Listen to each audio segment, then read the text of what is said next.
The offer on the transparent desk was half the Council's annual Treasury reserves. Brel Ven called it a friendship grant.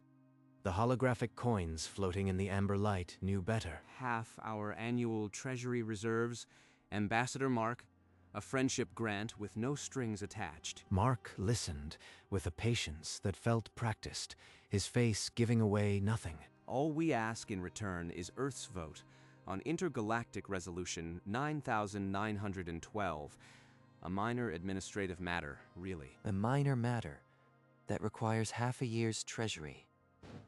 That's generous. The Council values Earth's friendship.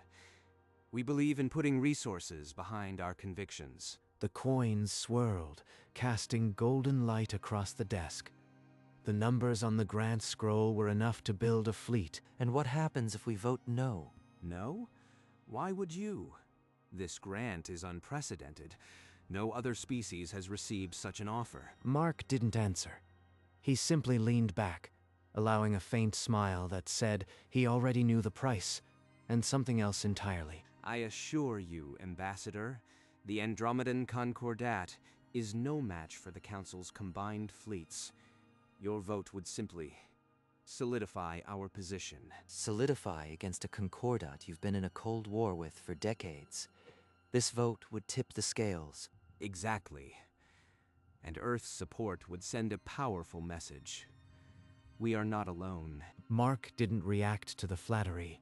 He simply filed it away. Beyond the grant, there are additional trade concessions, exclusive mineral rights in the outer sectors, all contingent on your vote. Mineral rights.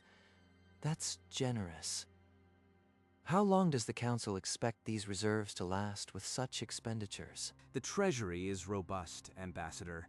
We've managed our finances for centuries before humanity joined the galactic stage. The faintest twitch at the corner of Mark's mouth was the only sign that he found that statement particularly amusing. So, shall I tell the Council we have an agreement?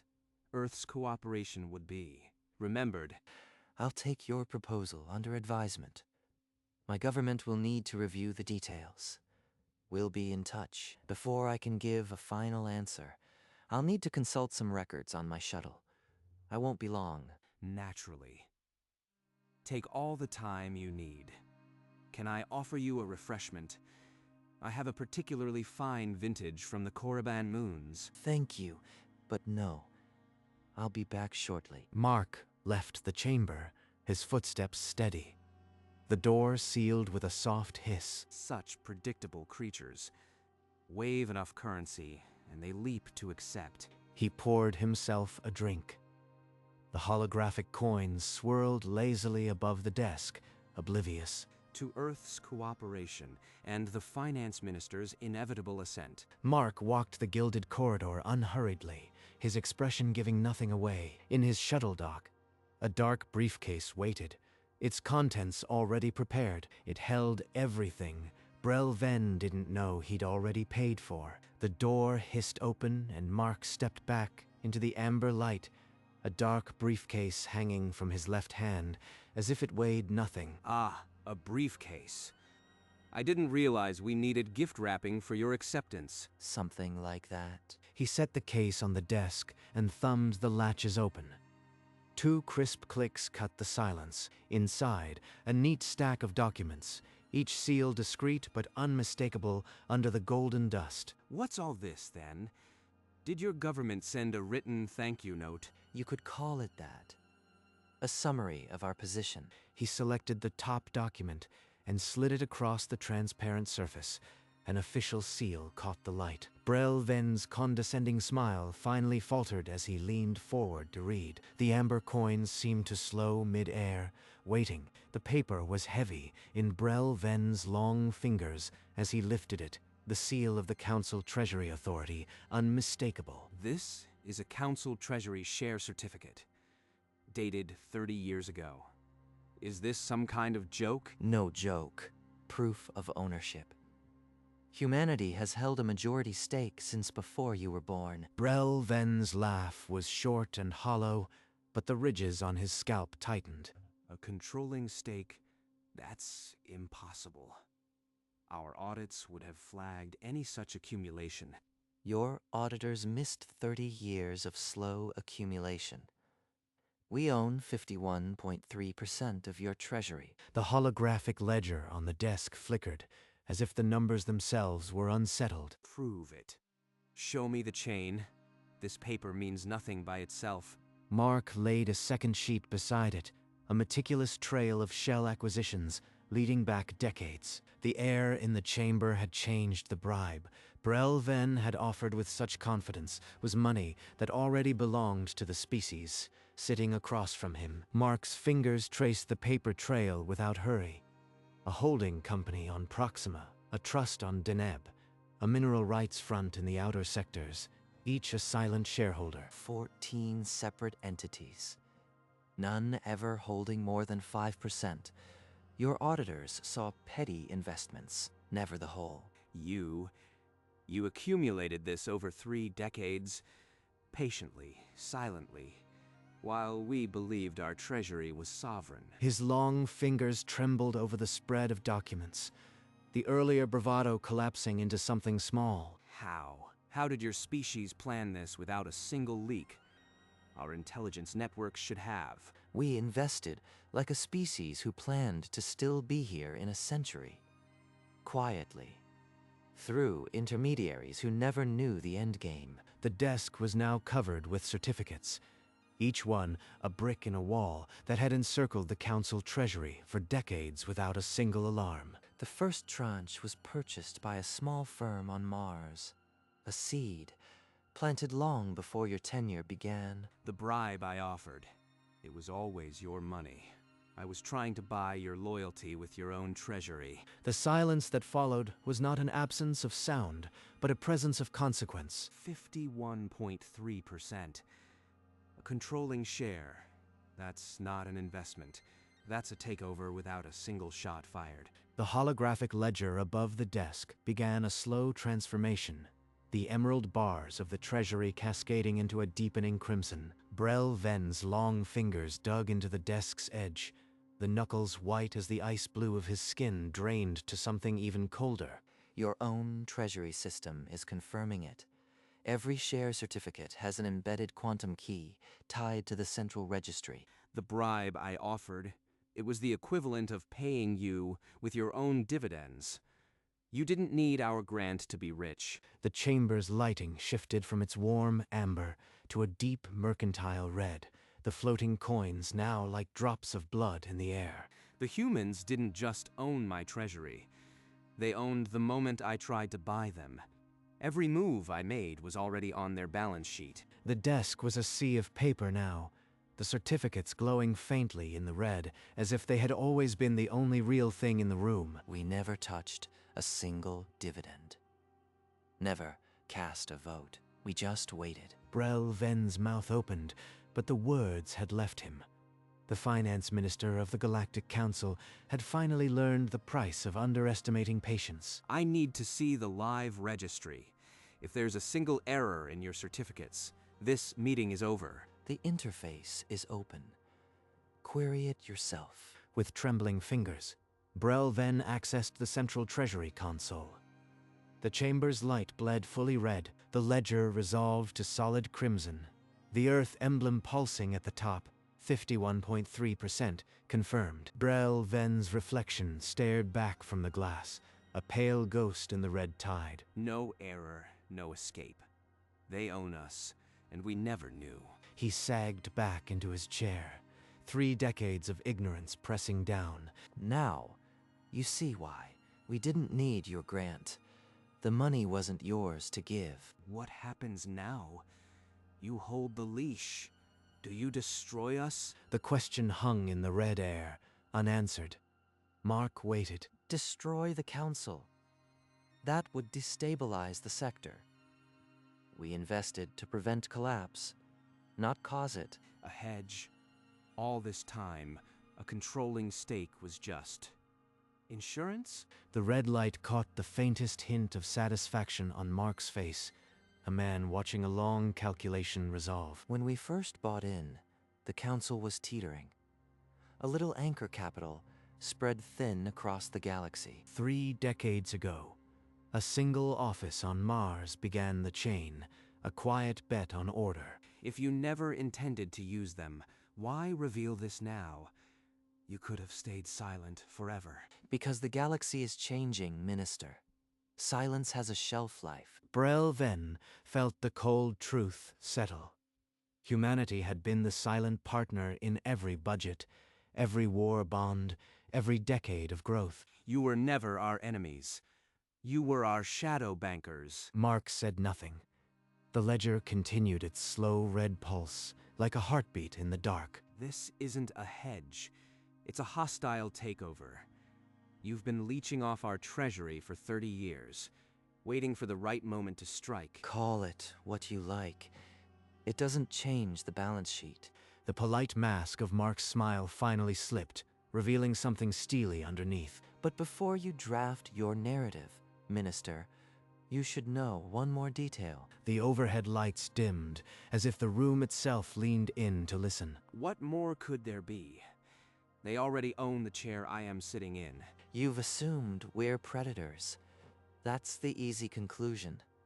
But there's a part of this story you haven't read yet. He let the silence do the work, a diplomat who understood the weight of an unspoken word. Those shares you've verified, every single one came with a restriction.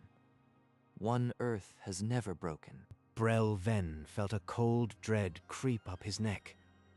This wasn't the gloating of a conqueror. It was the preface to something far worse. In 30 years, Earth has never collected a single dividend from these shares. Not one credit. Brel Ven's mind went blank, the accusation of leeching collapsing like a gutted hull. We also never exercised a single voting, right? The Treasury shares sat dormant, doing nothing but existing. The red light of the ledger seemed to soften, the crimson no longer a weapon but a monument. Then why? Why own it all if you never planned to use it? It was the question Mark had been leading him toward for 3 decades. Because the Council's stability matters to us. A collapse would have hurt everyone, including Earth. We hedged against the worst. And the worst never came. Partly because our passive ownership added an invisible layer of confidence. We thought them barbarians. They were our silent guarantors. And with that, the finance minister of the Galactic Council finally understood. Humanity hadn't been waiting to strike. Humanity had been waiting to see if the Council could stand on its own. We were planning to bring this before the Council next year. A voluntary disclosure, once our audits were complete. You planned to inform us? After 3 decades of silence, you were just going to announce it? Brel Ven's voice cracked. The timeline he had forced was not the one Earth had planned. You moved up the timeline, Minister. By attempting to bribe Earth, you triggered the very revelation you now dread. I handed them the platform. My own corruption became the stage for their integrity. He sank into his chair, the heavy medallion suddenly a yoke rather than a symbol. This meeting was never about a grant. It was the universe correcting my arrogance. We intended the quiet transfer of an old secret.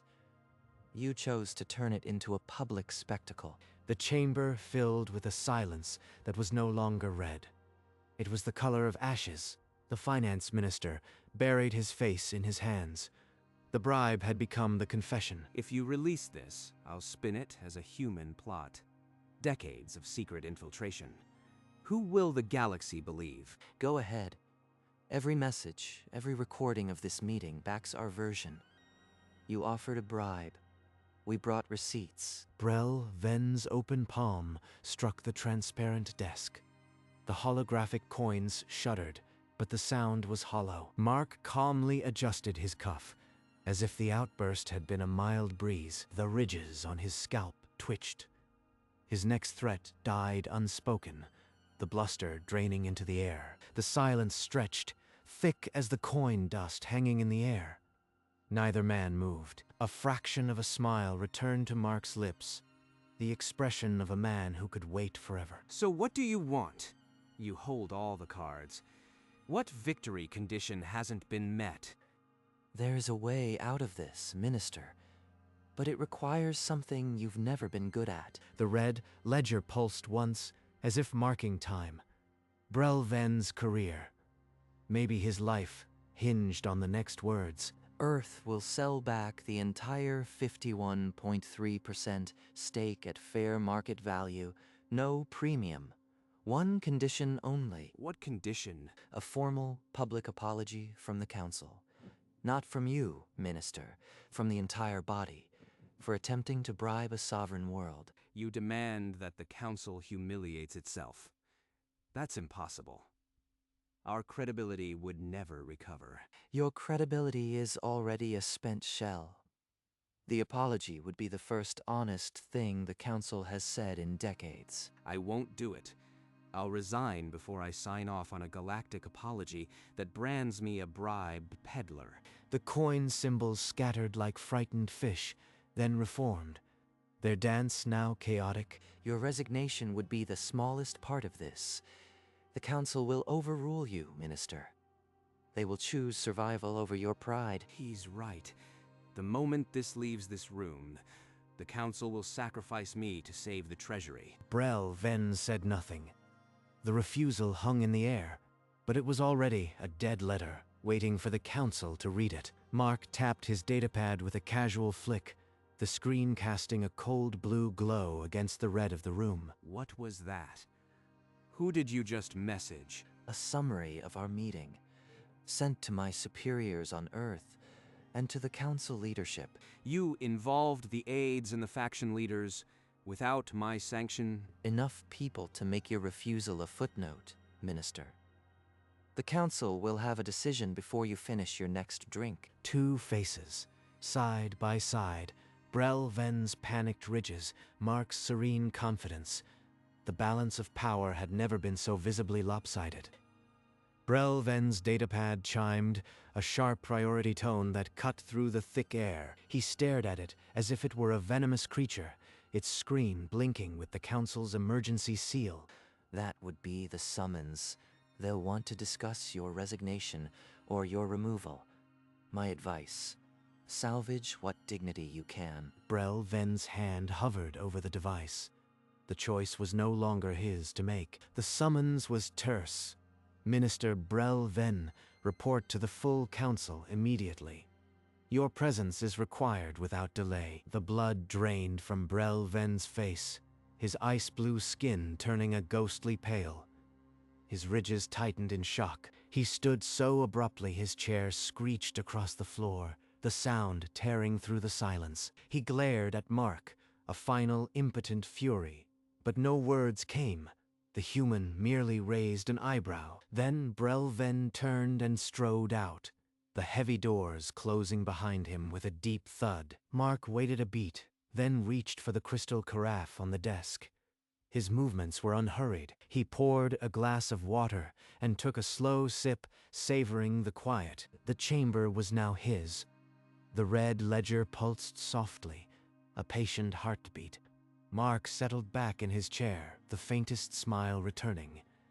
The Council would make the right choice, and until then, he would wait. The wait was not long. An hour later, his datapad chimed with an official melody. The Council has voted. Brel Ven is removed from office. Earth's terms are accepted.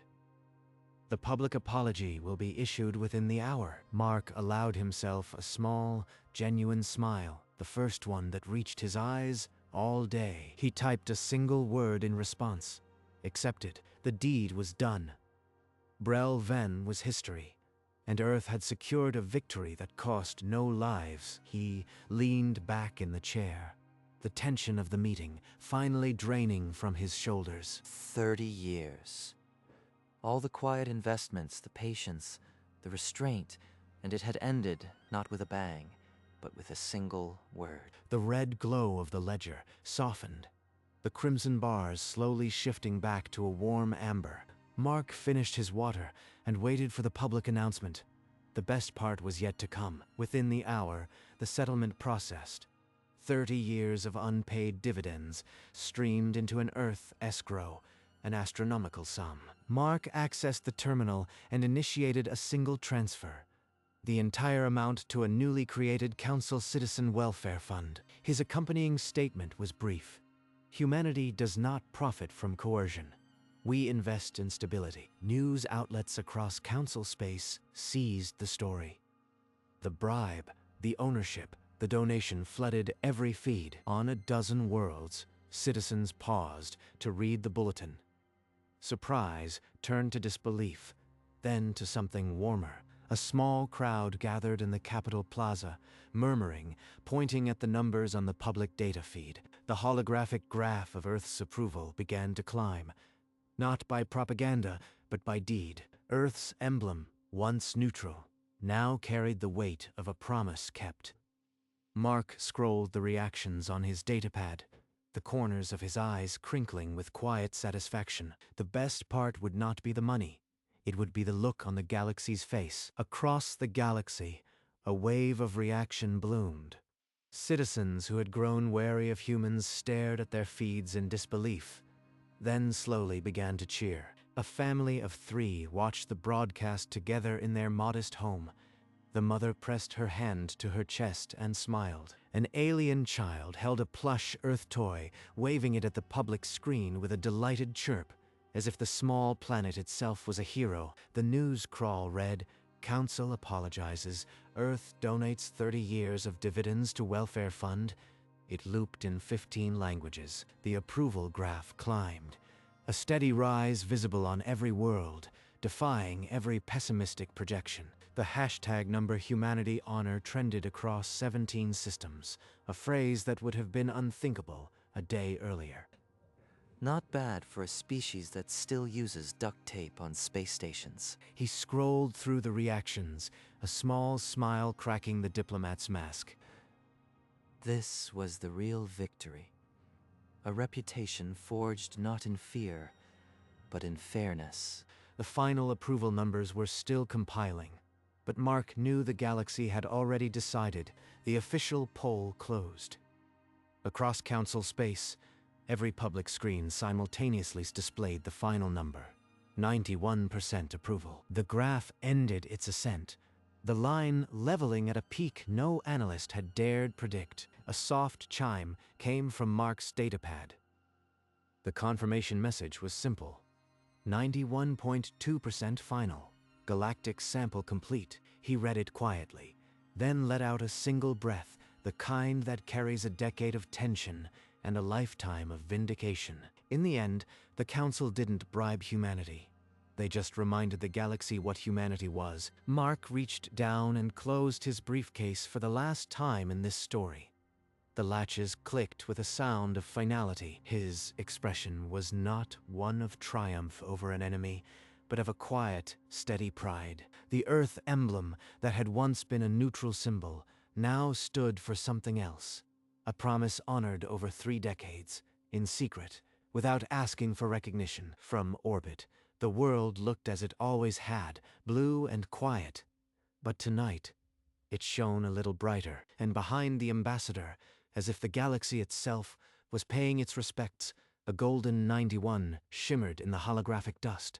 Mark stood slowly, the briefcase lighter now, as if it had shed the weight of 3 decades of silence. The grand corridor stretched ahead, its gold trim catching the last of the amber light. The coin dust had settled, motionless. His footsteps echoed softly, the only sound in the quiet. A tired diplomat walking away from a victory that would outlast him. He paused before a polished section of wall that served as a mirror. His reflection, gray-templed, faintly smiling, met his eyes. For a moment, he saw not a diplomat, but the sum of a 30-year bet that had been built on patience alone. The exterior doors parted to reveal a small, peaceful crowd of aliens. They held hand-painted signs, "Thank you, Earth," in simple, imperfect letters. They did not shout or push forward. They simply stood, offering a quiet dignity that spoke louder than any ovation. Mark gave them a simple nod, a gesture that accepted their thanks without fanfare. Then he turned toward the Earth shuttle. The ramp was open. He paused at its base, turning to look back at the ministry one last time. Then he stepped inside, the hatch closing behind him with a soft hiss, and the shuttle began its journey home, a small, unremarkable apartment on the other side of the station. Brel then sat alone, stripped of his robes and medallion, watching a flickering holographic broadcast. The screen displayed the 91% approval, the donation, the smiling faces of a galaxy that had turned its back on him. His ridges lay flat, his eyes dull. There was no anger left, only the hollow echo of a man who had tried to buy honor and found none. He reached forward and switched off the display. The apartment fell into near darkness, his silhouette small against the chair. Aboard the Earth shuttle, Mark settled into his seat. The weight of the day lifted, leaving something lighter in its place. And then, with no one watching, the diplomat allowed himself an unguarded smile, genuine, unhurried, earned. The shuttle detached from the dock with a soft mechanical sigh, its thrusters painting a fading trail of blue. Through the viewport, the curve of Earth rose, wrapped in a subtle golden aura, a promise kept, and the shuttle flew on. A small vessel carrying a quiet truth that had shaken a galaxy and left it better. The story of the Council's bribe would be forgotten, but the memory of what humanity had chosen to do with its power would not.